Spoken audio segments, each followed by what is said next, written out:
Shalom, selamat pagi, selamat hari Minggu. Saya sangat senang bisa berjumpa kembali dengan Bapak Ibu di ibadah online Zion Church of Christ. Selain itu, di hari ini kita juga sangat bersuka cita karena hari ini adalah hari kebangkitan Tuhan kita Yesus Kristus, di mana Ia membawa anugerah keselamatan buat kita semuanya.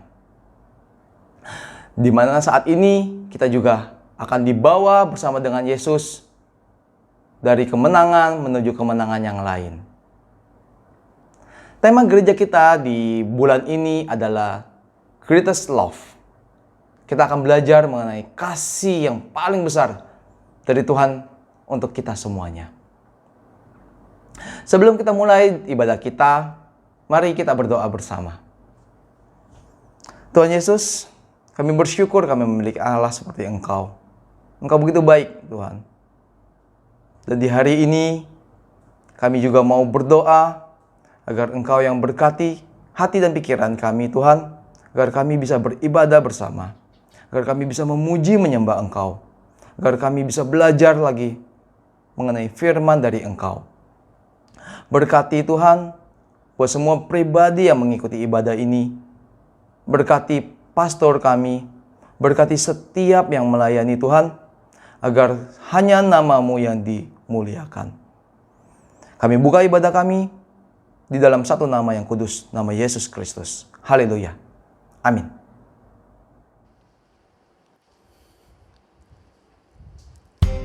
Mari bersama-sama kita siapkan hati kita bersorak bagi Raja kita yang telah bangkit. Come on, sing. Reason, His reason, forever glorified. Reason, His reason, King Jesus is alive. Hallelujah, hallelujah, hallelujah. Friend, where are you now? You've been overpowered. That where is your sting? Conquered by the King, the resurrected one, shining like the sun, breaking through the fear. Victory is here, victory is here now. Hallelujah, hallelujah. Jesus be lifted higher. We serve a risen Savior. Reason, His reason, forever glorified. Reason, His reason, King Jesus is alive. Hallelujah, hallelujah, hallelujah.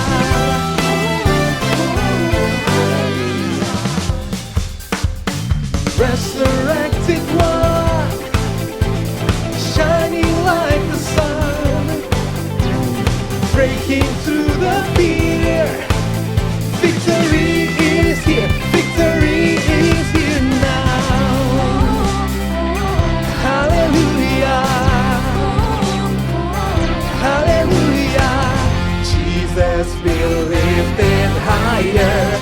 We serve a risen Savior. Reason, His reason, forever glorified. Reason, His reason.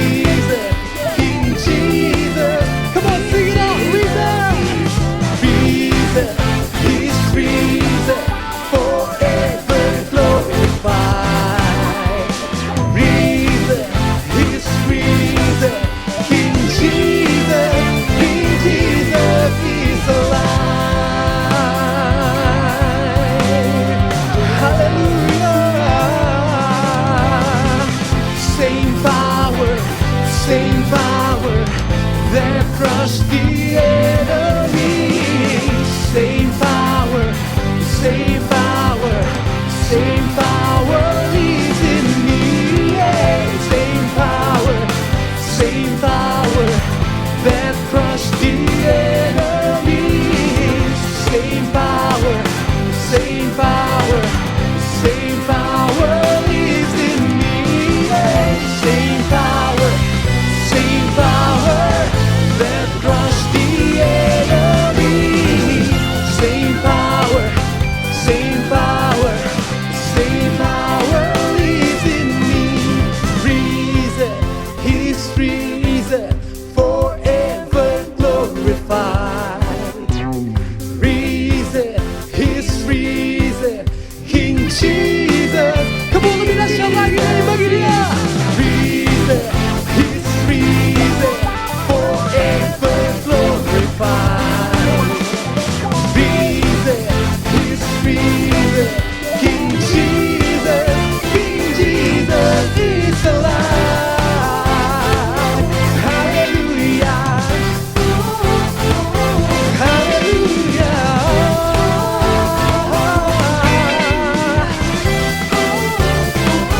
hallelujah. Berikan tepuk tangan sorak-sorai yang paling meriah buat Tuhan. Dia Tuhan yang telah bangkit. Amin.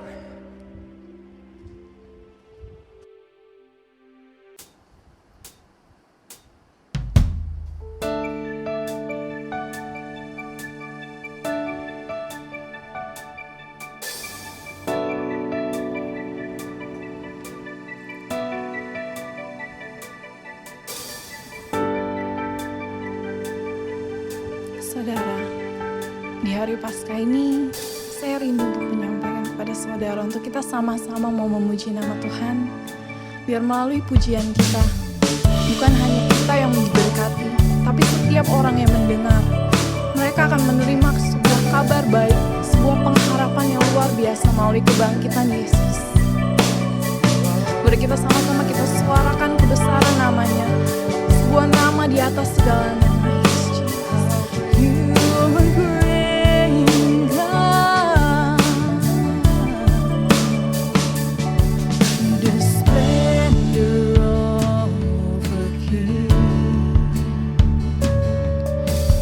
clothed in majesty. Let all the earth rejoice, all the earth rejoice. You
Ya dan amin.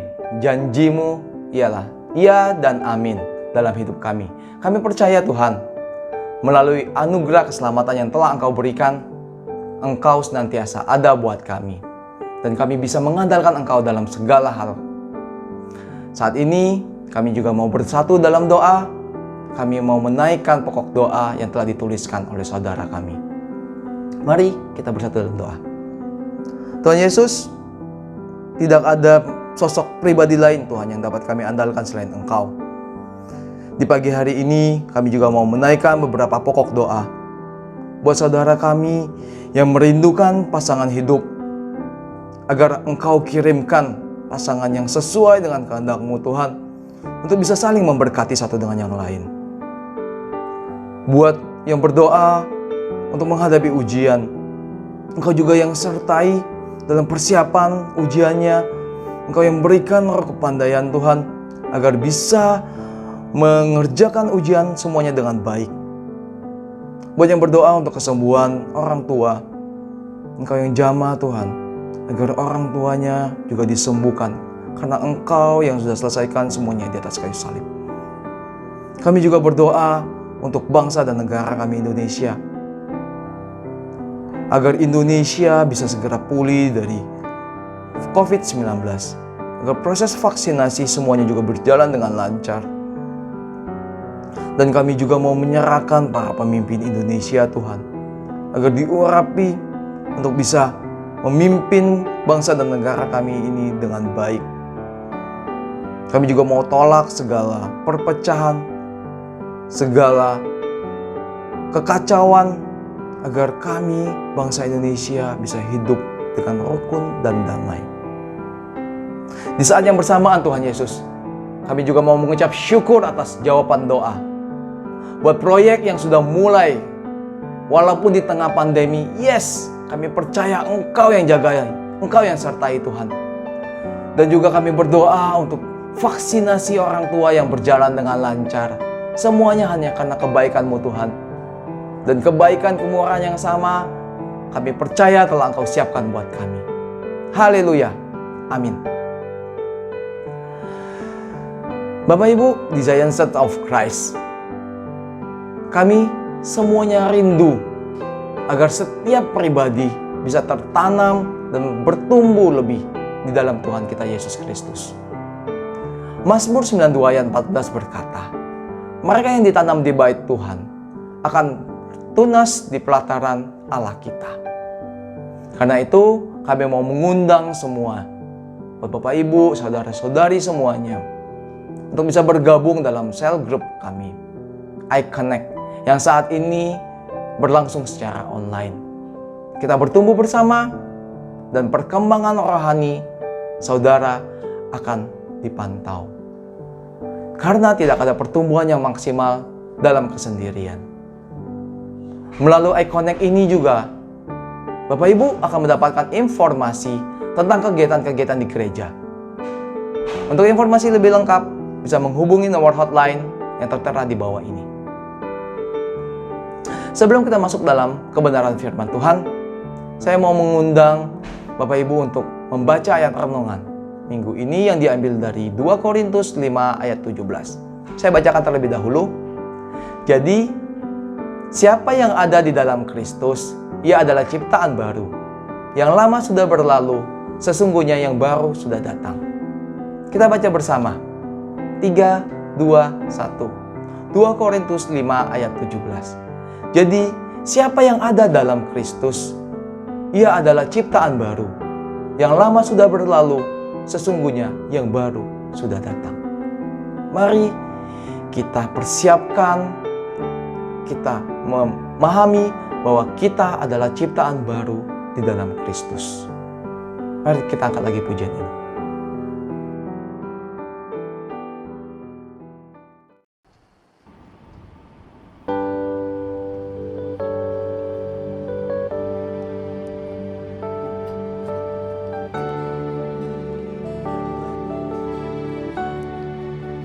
Saudara, di masa pandemi ini banyak dari kita yang kehilangan orang-orang terdekat kita.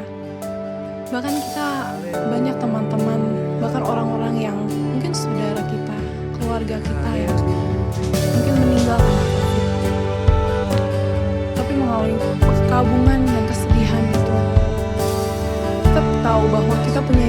luar biasa. Kita punya Yesus yang tidak mau bahwa perkabungan dan kesedihan yang kita alami itu menjadi sesuatu yang kekal. Tapi Dia ingin agar kebangkitan yang terjadi pada Dia juga terjadi pada kita. Bahwa barang siapa yang percaya kepada kebangkitannya juga akan dibangkitkan bersama-sama dengan Dia dengan pengharapan yang luar biasa. Saya rindu untuk mengajak setiap dari saudara dimanapun saudara berada, untuk kita memuji nama Dia, untuk menyuarakan bahwa Tuhan Yesus kita adalah Tuhan Yesus yang luar biasa dan Tuhan Yesus yang maha besar.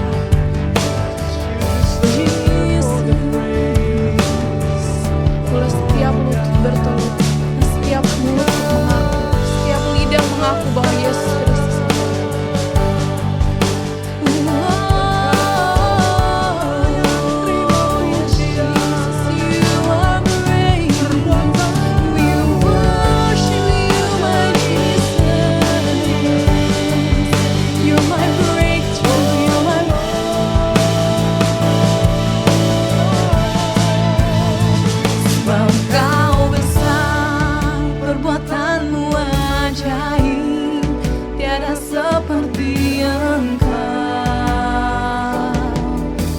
Seperti Engkau, sebab Kau besar, perbuatanmu ajaib, tiada seperti Engkau,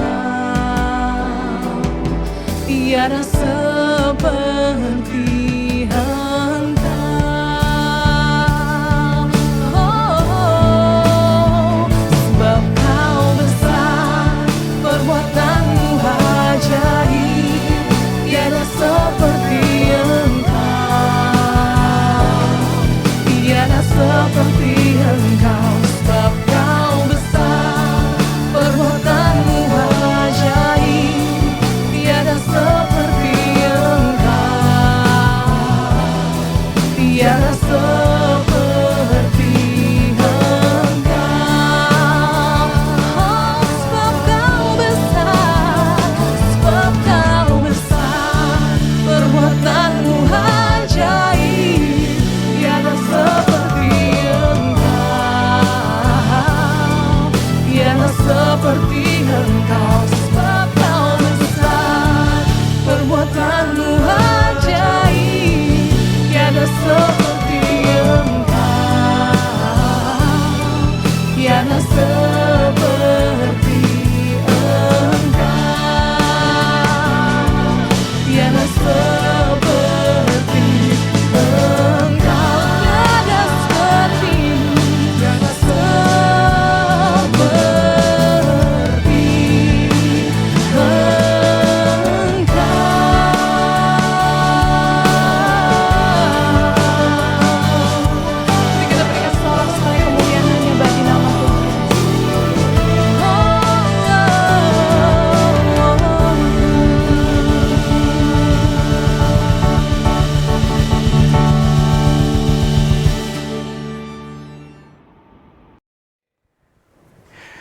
Puji nama Tuhan, Bapak Ibu Saudara, senang bisa menjumpai Saudara kembali di hari ini. Saya mengucapkan yaitu selamat Hari Paskah, karena hari Minggu ini bertepatan yaitu dengan hari kebangkitan Tuhan kita Yesus Kristus. Dan untuk hari ini Saudara, di mana kita akan masuk di dalam kebenaran firman Tuhan terlebih dahulu, karena itu sakramen tubuh dan darah Tuhan Yesus akan dilakukan setelah firman Tuhan disampaikan. Jadi pastikan perjamuan kudus Anda ada, itu dilakukan nanti setelah kebenaran firman Tuhan. Dan untuk itu, hari ini kita kedatangan tamu, yaitu seorang hamba Tuhan yang akan menyampaikan firman Tuhan. Beliau adalah seorang mentor yang telah banyak memimpin dan mengajar hamba-hamba Tuhan lain untuk menjadi pembicara yang luar biasa. Dan tanpa berlama-lama, mari kita akan undang beliau untuk menjadi pembicara hari ini. Mari kita sambut, yaitu Pastor Ari M. Wibowo from JPCC. Hai, apa kabar saudara semua? Jemaat Zion Church of Christ yang dikasihi Tuhan. Saya senang hari ini menjumpai saudara semua, dan saya berdoa supaya saudara semua dalam keadaan yang baik-baik saja, dalam keadaan sehat dan penuh dengan damai sejahtera. Nah, sebelumnya saya ingin mengucapkan terima kasih kepada Pastor Romi dan juga setiap tim penggembalaan yang memberikan kesempatan bagi saya untuk bisa berbagi kepada saudara semua. Ini adalah sebuah kehormatan. Nah, oleh karena itu, mari sebelum kita bersama-sama mendengar dan belajar kebenaran firman Tuhan, mari kita berdoa terlebih dahulu. Bapa, hari ini kami mengucap syukur atas kesempatan, kehormatan yang Tuhan berikan untuk kami bisa mendengar kebenaran firman-Mu. Hari ini Bapa, kami minta dalam nama Tuhan Yesus, bukakan mata hati dan pemikiran kami, sehingga oleh hikmat, kepandaian, dan pengertian yang datangnya dari Tuhan, maka setiap kata-kata yang terbatas yang kami terima bisa menjadi hikmat yang tak terbatas di dalam kehidupan setiap jemaat yang mendengarkan. Hari ini Bapa, biarlah kami tidak sekedar datang dengan mental untuk menjadi pendengar atau penikmat firman Tuhan saja, tapi kami datang dengan mental untuk menjadi pelaku kebenaran firman Tuhan. Karena kami percaya firman Tuhan, kebenaran yang diaplikasikan, itu adalah kebenaran yang mengubahkan kehidupan kami. Di dalam nama Bapa, Putra, dan Roh Kudus, dan setiap yang percaya dan siap untuk mendengar kebenaran firman Tuhan, mari bersama-sama berkata, Amin. Amin. Nah, sebelumnya saya ingin mengucapkan selamat merayakan Paskah untuk saudara semua. Hari ini kita merayakan kebangkitan Tuhan kita, firman yang menjadi manusia, yang bangkit dan tidak lagi kehidupan kita dikuasai oleh maut. Oleh karena itu, saya percaya dan berdoa supaya saudara semua hari ini bisa mengalami pertolongan, kekuatan, pemulihan, dan semangat yang baru yang datangnya dari Tuhan bersama dengan kebangkitannya. Dan apapun kehidupan saudara pada saat ini, apapun keadaan saudara pada saat ini, percayalah bahwa kekuatan dan sukacita yang datang dari Tuhan melalui kuasa kebangkitannya akan menolong dan memerdekakan kehidupan saudara. Amin. Amin. Mari kita bersama-sama belajar tentang kebenaran firman Tuhan. Nah, suatu hari saya sedang menyetir di sebuah kota. Saya tidak terlalu mengenal jalanan di kota tersebut. Sampai suatu ketika di dalam perjalanan tersebut, saya dihentikan oleh seorang polisi. Nah, petugas polisi itu mendatangi saya dan kemudian tentunya dia meminta saya untuk memperlihatkan SIM dan STNK saya. Nah, saya bertanya kepada Bapak polisi tersebut, Pak, apa kesalahan saya atau apa yang saya lakukan sehingga saya dihentikan oleh Bapak? Lalu petugas tersebut menjelaskan kepada saya bahwa tadi Bapak melanggar marka jalan. Bapak melanggar garis yang seharusnya garis lurus tanpa putus-putus, tapi Bapak kemudian tadi berpindah jalur dan memotong garis tersebut. Oh ya Pak, maaf saya tidak menyadarinya. Saya memang betul-betul tidak menyadarinya. Mungkin karena saya terlalu memperhatikan atau fokus kepada aplikasi GPS atau penunjuk jalan saya, sehingga saya tidak memperhatikan ketika saya kemudian melanggar atau berpindah jalur melewati garis yang seharusnya tidak saya terobos atau tidak saya langgar. Nah, disitulah kemudian tugas polisi itu akan menilang saya. Lalu kemudian saya berpikir, waduh, ini masalahnya bukan soal saya tidak mau mengikuti prosesnya. Karena kalaupun ditilang, saya harap di antara saudara juga tidak ada yang kemudian melakukan sesuatu yang tidak seharusnya. Kalau ditilang, ya ikuti prosesnya, dan kemudian sudah bayar dendanya, dan kemudian lakukan sesuai dengan peraturan yang ada. Tapi masalahnya begini, karena kalau kita ditilang, SIM kita itu di stapler, SIM kita jadi bolong. Jadi berapa banyak pelanggaran yang kita lakukan di jalan raya, itu akan bisa terlihat dari berapa banyak lubang di SIM kita atau di surat izin mengemudi kita. Nah, saya nggak kepengen SIM saya bolong-bolong gitu. Apalagi nanti ada yang bilang kan, ini pendeta kok SIM-nya bolong-bolong semua, berarti dia banyak melanggar peraturan lalu lintas, sengaja ataupun tidak disengaja. Jadi waktu saya sedang berpikir seperti itu, saya berharap bahwa aduh, kalau bisa sih saya dilalukan dari apa yang seharusnya menjadi kewajiban saya. Itu saya berharap saya tidak ditilang, tapi saya hanya bisa berharap. Sampai kemudian si Pak polisi itu setelah memeriksa SIM saya dan STNK saya, dia kemudian berkata demikian, Bapak ini sebenarnya mau kemana? Oh, saya mau ke sana, Pak. Itu. Dan Bapak, kalau saya lihat dari plat nomor mobil Bapak bukan warga atau bukan penduduk kota ini, ya betul saya dari luar kota. Karena itu saya tidak terlalu familiar dengan jalanan di sini gitu. Lalu tanpa dinyana-nyana, kemudian harapan saya terkabul. Kemudian Pak polisi itu berkata, "Oke Pak, karena ini atau karena Bapak adalah bukan penduduk atau warga di sini, Bapak seharusnya sih Bapak ditilang karena Bapak melanggar. Tetapi saya merasa bahwa ya hari ini saya mau memberikan Bapak kebebasan untuk kemudian tidak perlu membayar tilang atau membayar denda. Bapak nggak perlu ditilang." Wah, saya ada perasaan lega di situ, ada perasaan sukacita di situ, dan saya dengan cepat berkata, "Terima kasih Pak untuk kebaikan Bapak. Ya, saya akan mengingat ini semua dan saya akan lebih berhati-hati lagi." Lalu Pak polisi itu berkata, "Oke Pak, silahkan." Dan kemudian dia berkata, "Tapi hati-hati Pak. Bapak silahkan jalan, silahkan pergi, tapi hati-hati. Jangan melanggar lagi." Nah, pada saat si Bapak polisi itu berkata demikian, saya kemudian teringat dengan sebuah kisah tentang pembicaraan Yesus dengan seorang perempuan yang ketahuan berzina. Saudara tentu akrab dengan cerita tersebut, tapi saya ingin membawa saudara kepada sebuah pemikiran yang lebih dalam tentang apa yang terjadi sesungguhnya di kisah tersebut. Nah, apa yang saya dapatkan tadi, saya merasa itu sebagai grace atau sebagai kasih karunia yang saya terima. Saya pelajari salah satu akar kata dari grace itu didapatkan dari bahasa Ibrani yaitu chen. Chen itu adalah grace, yaitu kasih karunia. Nah, apa arti kasih karunia berdasarkan kata chen tersebut? Yaitu bahwa di dalam kasih karunia yang memberi itu tidak berkewajiban. Jadi seperti Pak polisi tadi, dia sebetulnya tidak punya kewajiban untuk memberikan kebebasan, untuk memberikan kasih karunia itu kepada saya. Itu semata-mata karena justifikasinya dia. Itu semata-mata karena kemurahan hatinya dia. Yang memberi tidak berkewajiban, sebaliknya yang menerima tidak berhak. Jadi perhatikan baik-baik definisi dari kasih karunia, yaitu yang memberi tidak berkewajiban, yang menerima tidak berhak. Jadi dalam keadaan saya tadi, saya bisa saja berharap untuk diberikan kebebasan, untuk tidak ditilang. Tetapi saya tidak berhak untuk menuntut kebebasan itu. Itu semata-mata adalah hak prerogatif dari yang memberikan kasih karunia itu atau yang memberikan kebebasan itu.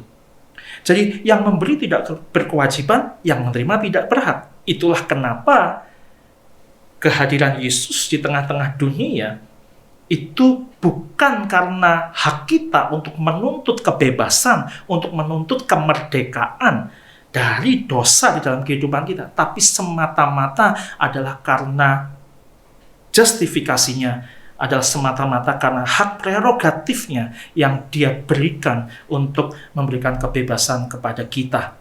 Dan itu sesuatu yang tidak bisa kita tuntut. Itulah kenapa disebut dengan grace, gracia, sesuatu yang diberikan secara gratis, bukan karena perbuatan baik kita, bukan karena upaya kita, tetapi karena semata-mata kasih yang melandasi kenapa kasih karunia itu diberikan kepada kita.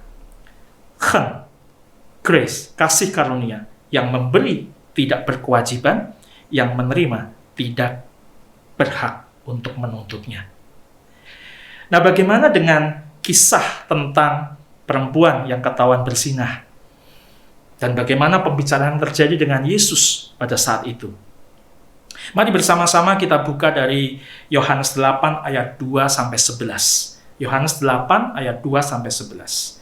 Agak panjang ayatnya, tapi saya ingin pada waktu membaca ayat ini, saudara juga bisa menempatkan diri saudara seandainya saudara ada di posisi tersebut, atau di posisi si wanita yang ketahuan berzinah tersebut.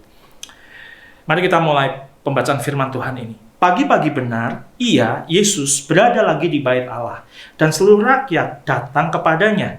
Ia duduk dan mengajar mereka. Maka ahli-ahli Taurat dan orang-orang Farisi membawa kepadanya seorang perempuan yang kedapatan berbuat zina.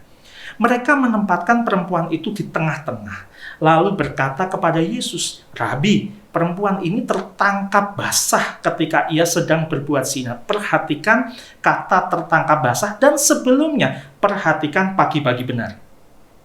Ya, catat atau garis bawahi kata pagi-pagi benar dan juga garis bawahi kata tertangkap basah.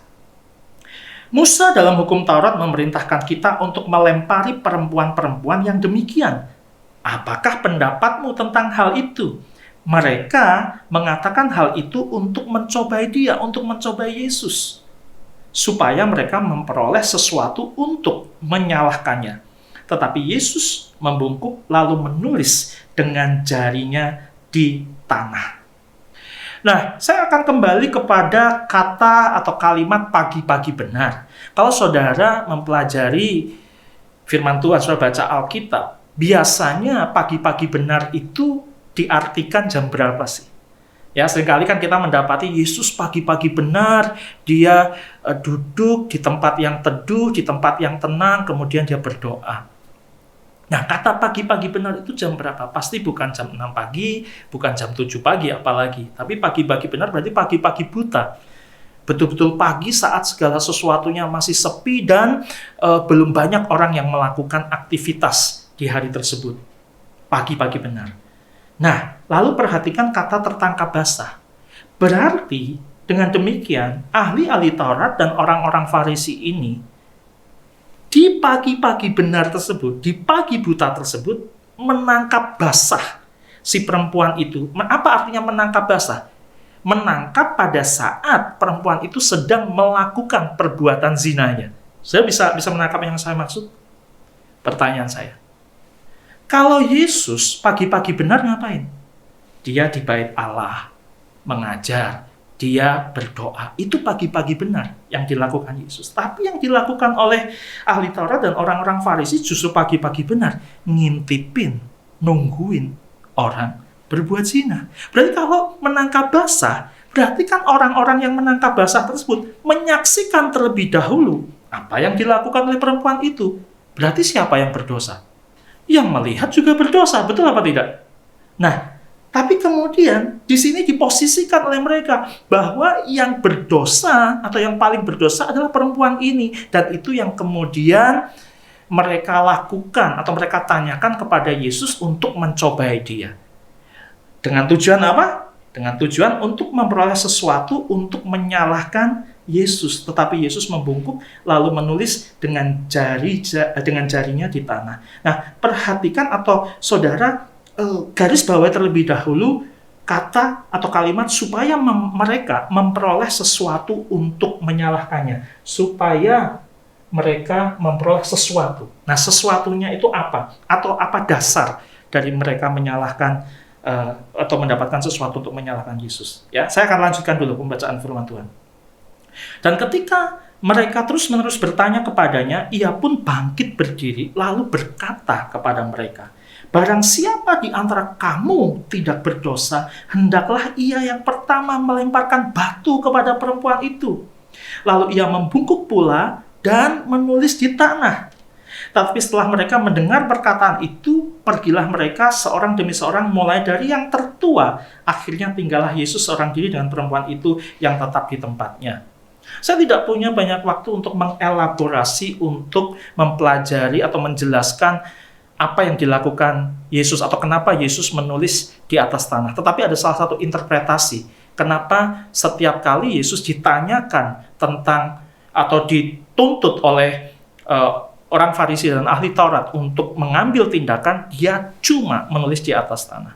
Nah, ada sebuah interpretasi yang menyatakan bahwa tanah di situ sebetulnya adalah, kalau di zaman dahulu adalah sebetulnya bukan tanah berpasir atau tanah debu, bukan itu, tetapi tanah yang merupakan batu-batu untuk bisa dilalui. Ya. Jadi ada yang menginterpretasikan bahwa kenapa Yesus membungkuk di atas dan kemudian menulis di atas tanah itu atau di atas batu itu, sebetulnya itu untuk menjawab apa yang menjadi pertanyaan dari ahli Taurat dan orang Farisi tersebut, yaitu seperti halnya Yesus berkata, kenapa kamu nanyanya seperti itu? Kamu mau mencobai saya? Tidakkah kamu tahu siapa yang menulis hukum atau hukum Taurat di atas batu ini. Ya, siapa yang menulis hukum Musa ini? Tidakkah engkau tahu? Dan kamu tanya kepada pribadi yang salah. Karena Tuhanlah, akulah sendiri yang menulis itu. Ya, tapi mereka tidak menyadarinya karena fokus mereka hanya kepada bagaimana supaya melalui perempuan ini kemudian Yesus bisa disalahkan. Ya. Lalu saya lanjutkan di ayat yang ke-10. Lalu Yesus bangkit berdiri dan berkata kepadanya, "Hai perempuan, di manakah mereka? Tidak adakah seorang yang menghukum engkau?" Jawab perempuan itu, "Tidak ada Tuhan." Lalu kata Yesus, "Aku pun tidak menghukum engkau." Dan ini yang menarik, garis bawahi kalimat ini. "Pergilah dan jangan berbuat dosa lagi mulai dari sekarang." Masih ingat tentang cerita saya tadi waktu saya dibebaskan oleh si Pak petugas polisi tadi? "Pak, silahkan pergi, silahkan jalan. Tapi ingat Pak, hati-hati, jangan melanggar lagi." Nah, pertanyaan saya adalah, apakah ada jaminan bahwa saya tidak melanggar lagi, baik sengaja ataupun tidak sengaja? Tentu tidak ada jaminan, karena saya tidak tanda tangan kontrak. Saya tidak bertransaksi di situ dengan Pak petugas polisi. Saya tidak ada di dalam kontrak bahwa saya berjanji dan memastikan bahwa saya tidak akan melanggar lagi sebagai tanda bahwa saya menghormati kebebasan yang diberikan kepada saya. Saya nggak ada tanda tangan seperti itu. Jadi tidak ada jaminan bagi saya untuk kemudian tidak melanggar, dan tidak ada jaminan bagi Pak petugas polisi itu untuk memastikan bahwa saya tidak melanggar lagi. Sama halnya seperti apa yang terjadi di kalimat Yesus kepada si perempuan tersebut, "Pergilah dan jangan berbuat dosa lagi mulai dari sekarang." Apa jaminannya? Karena tentu pada waktu "pergilah" itu tidak ada tanda tangan kontrak, tidak ada transaksional yang terjadi, ya, bahwa perempuan itu tanda tangan dulu, berjanji dan memastikan tidak akan melanggar lagi, dan kemudian baru disuruh pergi. Tidak, karena di situ dikatakan "pergilah." Ya, walaupun mungkin sebagian besar dari antara kita atau sebagian dari antara kita mungkin bisa saja melakukan ini, harusnya jangan "pergilah dan jangan berbuat dosa lagi." Tapi, hei, kamu sudah berbuat dosa, pergi. Diusir maksudnya. Tetapi apa yang dilakukan Yesus? Tidak. "Pergilah dan jangan berbuat dosa lagi." Ya, jadi pergi dulu. Nah, pergi bicara soal bagaimana Yesus mengimplementasikan atau mendemonstrasikan kasih di dalam kehidupan si perempuan itu. Dan kemudian baru dia berkata, "Jangan berbuat dosa lagi." Kata "pergi" mewakili kata love, mewakili kata kasih. Dan kata "jangan berbuat dosa lagi" mewakili kata truth, mewakili kata hukum atau peraturan. Nah, di dalam NIV version, di dalam Yohanes 8 ayat 11 dikatakan, "No one, sir," she said, "then neither do I condemn you." Jesus declared, "Go now, go now, and live your life of sin." Di situ cuma kata sambungnya cuma "and", pergilah dan jangan berbuat dosa lagi. Di situ tidak ada embel-embel "pergilah, pergilah, awas, kalau kamu berbuat dosa lagi, kamu akan jadi kodok." Tidak ada kalimat seperti itu. Di situ cuma "pergilah dan jangan berbuat dosa lagi." Go now atau pergilah itu mewakili kata love, dan jangan berbuat dosa lagi artinya apa? Kamu harus berhati-hati, taati peraturan yang ada, taati hukum yang ada. Jadi kembali kepada pertanyaannya, apakah ada jaminan si perempuan itu tidak akan melakukan dosa lagi atau kesalahan lagi? Tentunya tidak ada jaminan. Tetapi bukan soal jaminan dia tidak akan berbuat dosa lagi, tetapi dia sudah berada di level yang berbeda dalam kehidupannya.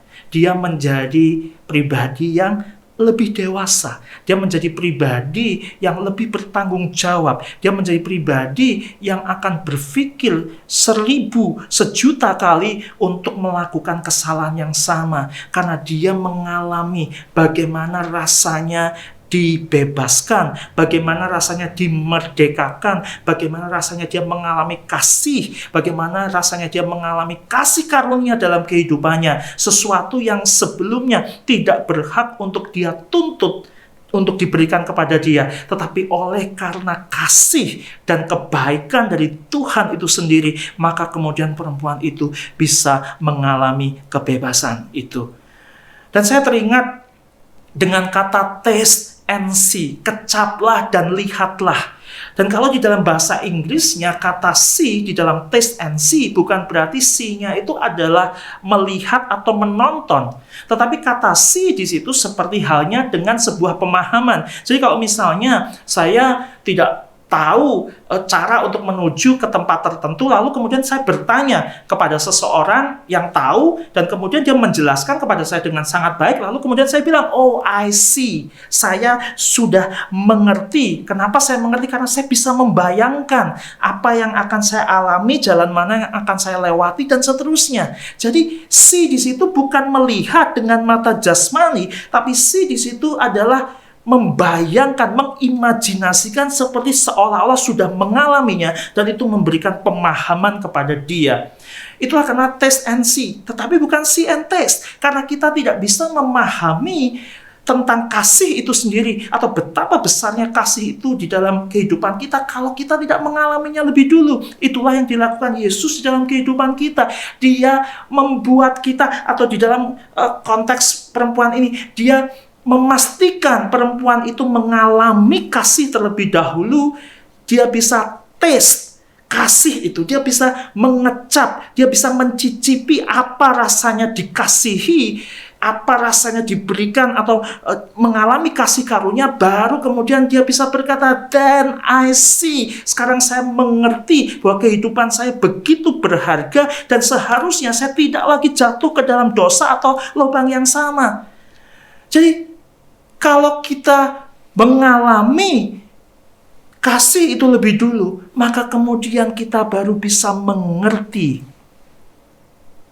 hukum yang harus kita taati. Sama seperti pada saat saya dibebaskan oleh si Pak Polisi tersebut. Then I see. Tadinya saya tidak mengerti, tadinya saya tidak paham, sekarang karena saya mengalami kasih itu dan saya menerimanya, maka kemudian saya sekarang bisa mengerti, saya bisa paham betapa besar nilai dari kasih dan kebebasan, kemerdekaan yang diberikan kepada saya. Tapi kalau saya hanya dikasih peraturannya saja, jangan bikin dosa ini, jangan lakukan ini, jangan lakukan itu, tapi saya tidak pernah mengalami kasih itu terlebih dahulu, maka semua itu hanya sekedar menjadi transaksional atau hubungan yang transaksional. Saya tidak melakukan dosa A, saya menghindari dosa B. Karena apa? Karena saya takut dihukum. Bukan itu yang Tuhan mau di dalam kehidupan kita. Karena tujuan dari kekristenan adalah kedewasaan. Supaya kita menjadi pribadi yang semakin dewasa, dan pada saat kita dewasa, maka kita bisa membedakan mana yang harusnya berguna untuk kita lakukan dan mana yang tidak berguna untuk kita lakukan. Sudah bisa mengerti yang saya maksud? Nah, kalau kita lanjutkan atau kita baca di dalam Ulangan 22 ayat 22 sampai 24, di situ ada sebuah hukum yang dinyatakan bahwa apabila seseorang kedapatan tidur dengan seorang perempuan yang bersuami, maka haruslah keduanya dibunuh mati. Bandingkan dengan apa yang dituntut oleh ahli Taurat dan orang Farisi.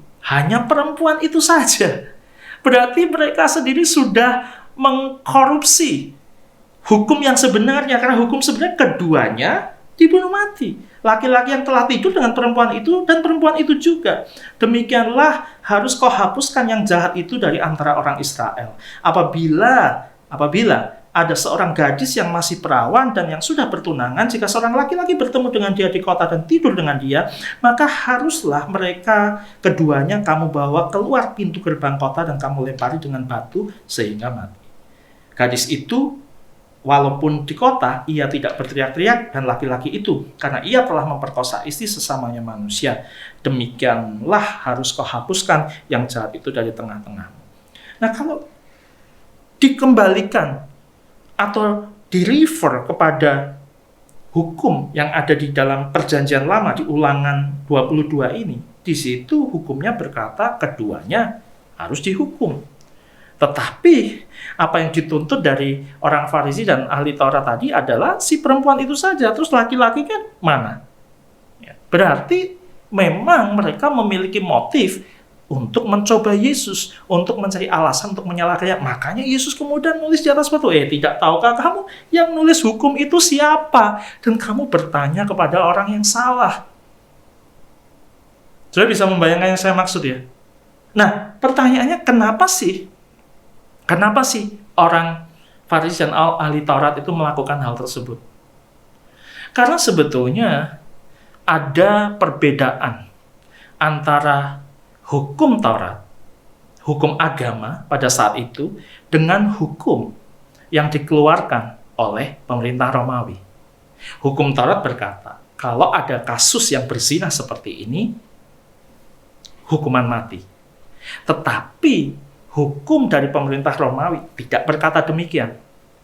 Nah, sudah bisa mulai membayangkan ya. Jadi, Yesus sedang ditantang untuk mengambil keputusan di mana ini seperti buah simalakama. Kalau dimakan, ayah mati. Kalau nggak dimakan, ibu yang mati. Jadi gimana? Kalau Yesus kemudian mengiyakan hukuman mati itu, hukuman rajam atau lempar batu itu, maka di saat yang bersamaan Yesus akan dituntut oleh hukum Romawi, karena hukum Romawi tidak menuntut demikian. Tetapi sebaliknya, kalau Yesus kemudian membebaskan begitu saja, ya, dan tidak menuruti apa yang dituntut dari ahli Taurat dan orang Farisi, maka Yesus tidak melanggar hukum Romawi, tetapi Yesus akan dipandang rendah oleh para pemuka agama karena Yesus dianggap melanggar hukum agama. Jadi bagaimana? Dan ini yang menarik.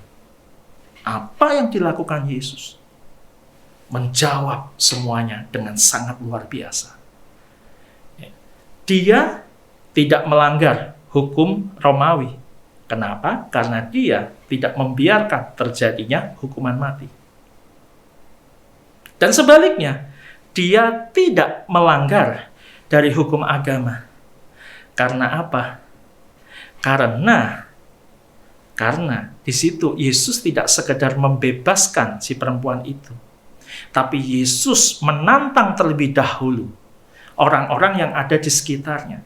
Kalau kamu mau menghukum mati dia, silahkan. Itu kalau saya pakai bahasa saya ya. Silahkan kalau kamu mau lempari batu itu. Tetapi yang paling tidak berdosa, silahkan jadi yang pertama melempari perempuan itu terlebih dahulu.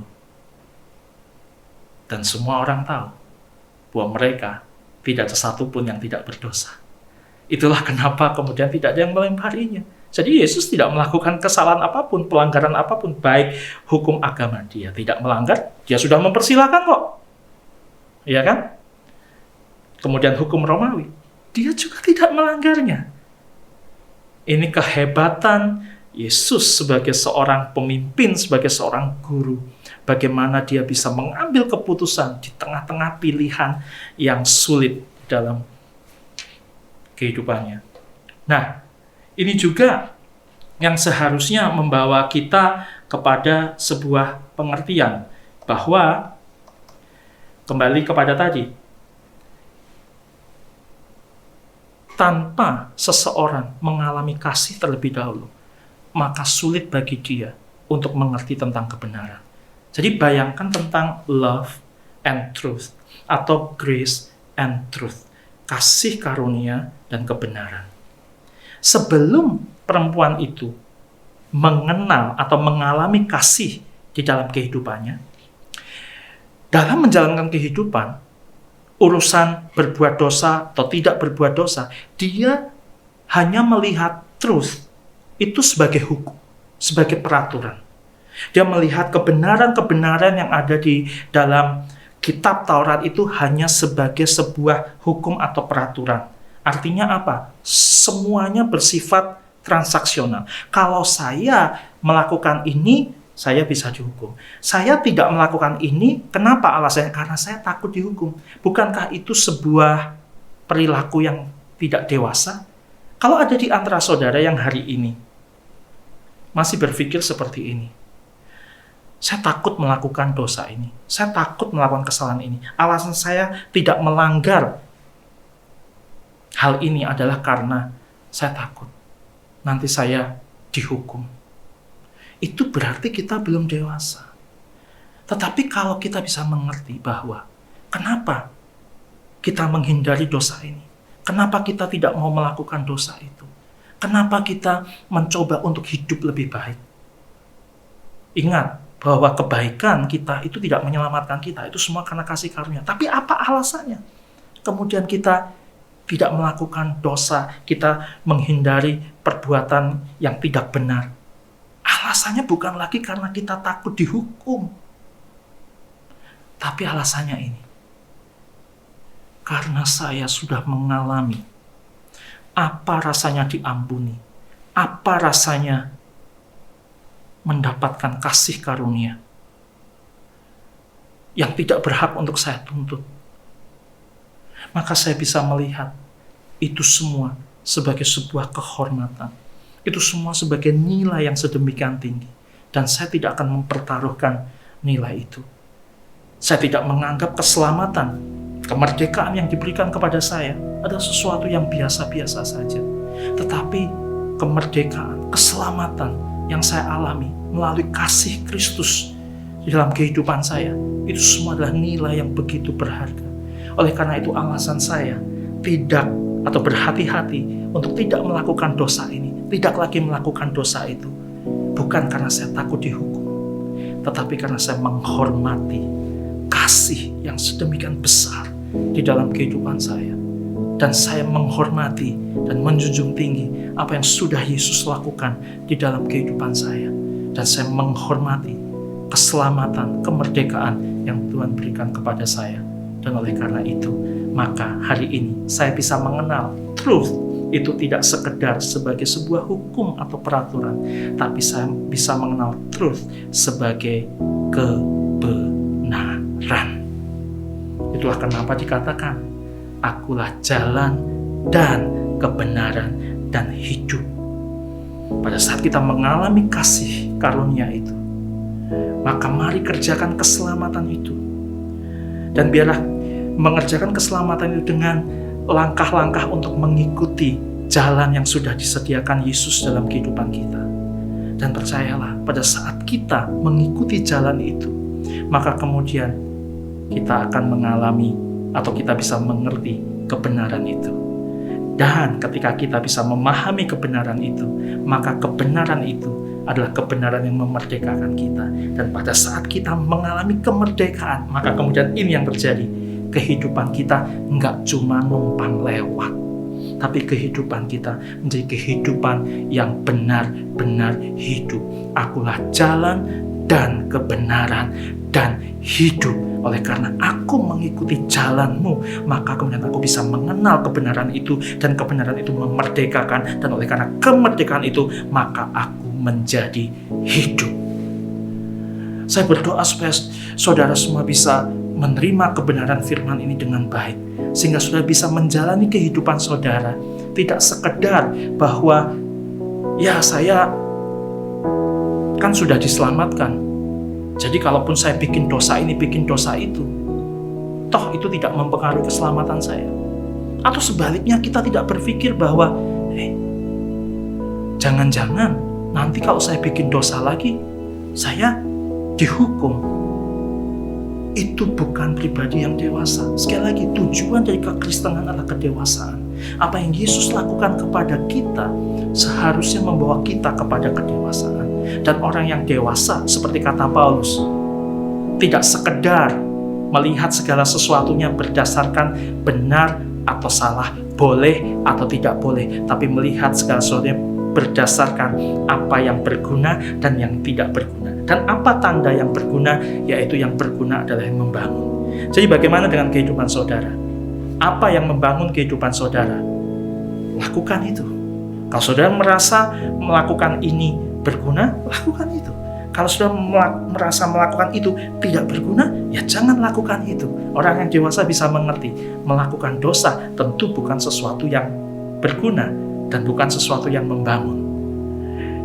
Jadi saya berharap di tengah-tengah perayaan Paskah ini kita bisa mengerti, memahami, mengingat kembali esensi dari apa yang sudah Yesus lakukan di dalam kehidupan kita. Oleh karena begitu besar kasih-Nya kepada kita, kepada dunia ini, maka dikaruniakan anaknya yang tunggal. Kita diselamatkan, dimerdekakan, bukan karena perbuatan baik kita, bukan karena usaha kita, tapi semata-mata oleh karena kasih-Nya di dalam kehidupan kita. Sehingga oleh karena kasih itu yang bisa kita cicipi dan kita terima dan kita nikmati, alami dalam kehidupan kita, maka kemudian kita bisa mengenal kebenaran, bukan sebagai hukum yang mengikat kita. Kebenaran bukan sebagai hukum yang mengikat kita, tapi kebenaran sebagai sesuatu yang memerdekakan kita. Amin.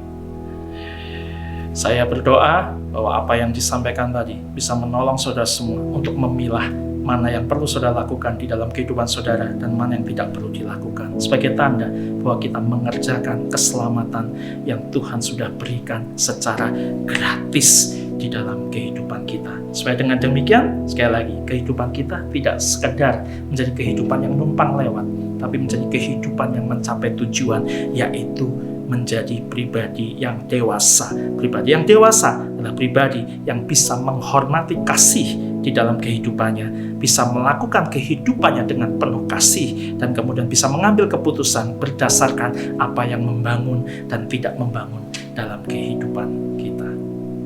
Sudah belajar sesuatu hari ini? Saya berharap demikian. Mari kita berdoa. Bapa, bersyukur untuk apa yang boleh kami pelajari, apa yang kami dengar hari ini. Bagi setiap dari saudara yang hari ini mungkin belum pernah mengalami kasih karunia itu, sudah belum pernah menerima undangan keselamatan di dalam kehidupan saudara, hari ini adalah kesempatan yang tepat bagi saudara. Dan saya percaya kalau saudara mau mengakui Dia sebagai Tuhan dan Juru Selamat dalam kehidupan saudara dan menerima Dia dengan hati saudara, maka saudara akan mengalami kasih karunia itu. Saudara bisa menerima anugerah kemerdekaan, anugerah keselamatan itu, sehingga saudara tidak lagi hidup di bawah ikatan hukum, tapi saudara hidup di dalam kebenaran yang memerdekakan saudara. Hari ini Bapa, firman Tuhan ini sudah selesai dibagikan, tapi kehidupan kami menjadi awal kehidupan di mana kami tumbuh menjadi pribadi-pribadi, anak-anak-Mu, murid-murid-Mu yang dewasa. Di dalam nama Bapa, Putra, dan Roh Kudus, mari semua yang percaya dan berjanji untuk mengaplikasikan kebenaran firman Tuhan ini, mari bersama-sama berkata, Amin. Terima kasih saudara semua sudah mendengarkan kebenaran firman Tuhan ini, bersinar terus di tengah-tengah dunia dimanapun saudara ditempatkan, dan perhatikan hal ini, demonstrasikan kasih yang saudara alami itu di dalam dan melalui kehidupan saudara, supaya nama yang kudus itu, yaitu nama Yesus, senantiasa ditinggikan. Sekali lagi selamat merayakan Paskah. Tuhan Yesus memberkati. Puji nama Tuhan, kita telah diberkati oleh kebenaran firman Tuhan. Saya percaya bahwa firman Tuhan hari ini sangat menguatkan setiap kita. Kita jadi memahami bahwa relasi kita dengan Tuhan itu justru meniadakan yang namanya rasa takut akan suatu penghukuman. Kita jadi mengerti akan kebenaran firman Tuhan ini bahwa sesungguhnya kita melakukan firman Tuhan, tidak melakukan A, tidak melakukan B, seperti tadi sudah disampaikan oleh firman Tuhan. Tidak mau melakukan dosa, itu bukan karena kita takut untuk dihukum, bukan karena akan ada penghukuman yang akan terjadi. Tapi kita nggak mau melakukan dosa, nggak mau melakukan sesuatu yang salah, dasarnya karena itu tidak berguna bagi hidup kita. Buat apa kita melakukan itu? Saya teringat di dalam satu firman Tuhan di dalam 1 Korintus pada pasal 10 pada ayat yang ke-23 dikatakan, segala sesuatu diperbolehkan, benar, tetapi bukan segala sesuatu berguna. Segala sesuatu diperbolehkan, benar, tetapi bukan segala sesuatu membangun. Artinya, lakukanlah yang berguna dan membangun. Well, thank you luar biasa untuk Pastor Ari M. Wibowo from JPCC yang telah memberkati kita di hari ini. Sungguh luar biasa di hari Paskah ini. Kita terbangun dengan pemahaman, dengan pengertian yang luar biasa. Dan terima kasih banyak. Tuhan memberkati Pastor Ari di dalam pelayanannya. Dan kita percaya bahwa kita sama-sama diberkati. Khususnya gereja kami hari ini sangat diberkati dengan kebenaran firman Tuhan yang telah disampaikan oleh beliau. Bapak Ibu Saudara, sebelum kita mengakhiri ibadah, kita akan masuk terlebih dahulu di dalam sakramen tubuh dan darah Tuhan Yesus. Mari kita mau siapkan sakramen tubuh dan darah Tuhan Yesus. Kita bersatu di dalam doa.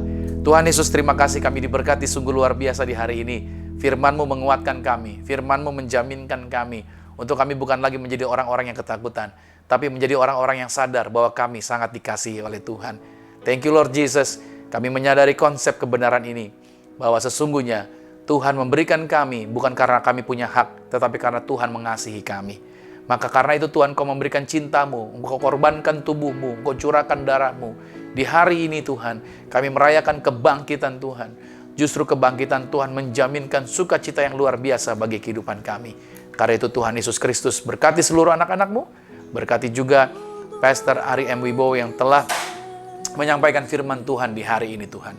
Kami siap untuk bersatu di dalam sakramen tubuh dan darah Tuhan Yesus dalam nama Yesus Kristus. Haleluya. Amin. Mari kita angkat rotinya di atas kepala. Sama-sama dengan saya kita katakan dalam nama Tuhan Yesus, inilah roti yang turun dari sorga. Inilah tubuh Tuhan Yesus Kristus, tubuh yang tergantung di atas kayu salib yang memberikan kami bersama dengan keluarga kehidupan yang kekal di dalam kerajaan sorga. Yang kedua, untuk menyempurnakan agar tubuhku selalu sehat sempurna. Sempurna jiwa rohku dibangkitkan pada akhir zaman. Tubuh Tuhan Yesus Kristus yang telah tertombak, tertikam, tergantung di atas kayu salib. Agar kami mulai hari ini tidak akan terkapar di meja operasi. Mulai hari ini kami selalu sehat, menang atas segala virus. Dalam nama Tuhan Yesus, inilah tubuh Tuhan Yesus Kristus. Mari kita makan tubuh Tuhan Yesus.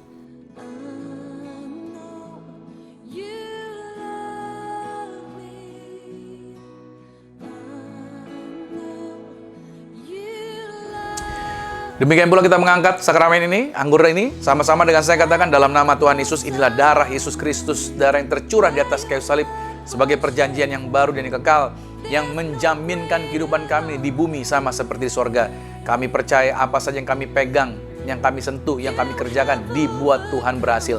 Kami menang atas setan-setan, menang atas kuasa gelap, menang atas roh jahat.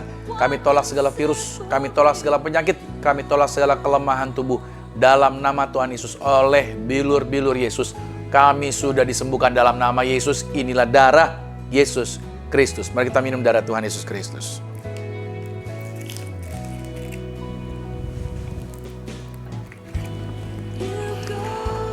Di hari Paskah ini juga saudara, mari kita angkat minyak ini, kita berdoa dengan sakramen minyak. Kuasa Tuhan di akhir zaman dibuktikan seperti zaman Kisah Rasul. Sama-sama katakan, dalam nama Tuhan Yesus, inilah minyak urapan. Setiap tetes saya punya kuasa mengusir setan. Setiap oleh saya punya kuasa menyembuhkan penyakit. Silakan mulai hari ini pasukan malaikat surgawi hadir, jagai kami, proteksi kami. Kami tolak setan, tuyul, dukun-dukun, kuasa gelapan, roh jahat. Kami halau, kami patahkan dalam nama Tuhan Yesus. Inilah minyak urapan. Silakan doakan. Anda boleh tumpang tangan buat diri Anda sendiri. Lepaskan berkat buat diri Anda, buat keluarga Anda, buat usaha Anda, buat project Anda, buat bisnis Anda. Anda lepaskan perkataan-perkataan berkat dan terjadilah seperti yang Anda percayai. Puji Tuhan. Saya ucapkan selamat Paskah buat saudara, dan kita akan mengakhiri ibadah kita pada saat ini dan kita akan menerima berkat-berkat Tuhan. Kasih Kristus, mari kita bersatu di dalam doa. Tuhan Yesus, terima kasih buat hari ini. Kami percaya Paskah yang kami rayakan menjadi kekuatan, menjadi sukacita yang luar biasa. Berkati setiap anak-anak Tuhan, dimanapun mereka berada menyaksikan acara ini, dimanapun juga semuanya dijangkau dan dijamah oleh firman Tuhan ini, dan kami juga terberkati dengan luar biasa.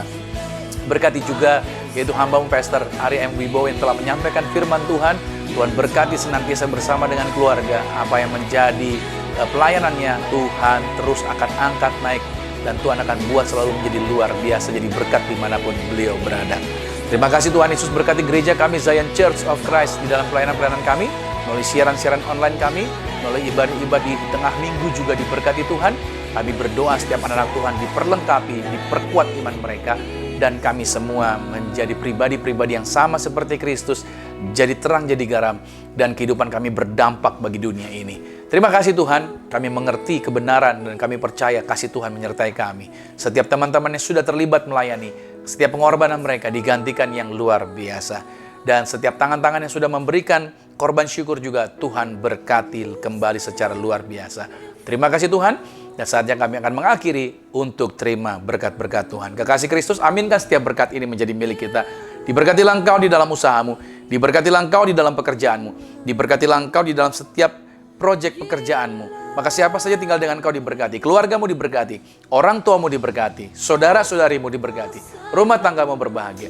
Maka sekarang terimalah berkat anugerah dari Bapa di surga, cinta kasih di dalam Yesus Kristus, kekuatan kehiburan di dalam kuasa Roh Kudus, menyertai mengurapi setiap kita mulai saat ini sampai Tuhan datang menjemput Anda dan saya, keluargamu dan keluargaku, kita semua sama-sama menjadi warga kerajaan surga. Yang percaya sama-sama kita katakan amin. Puji nama Tuhan. Sampai jumpa lagi minggu depan, dan selamat hari Minggu. Shalom.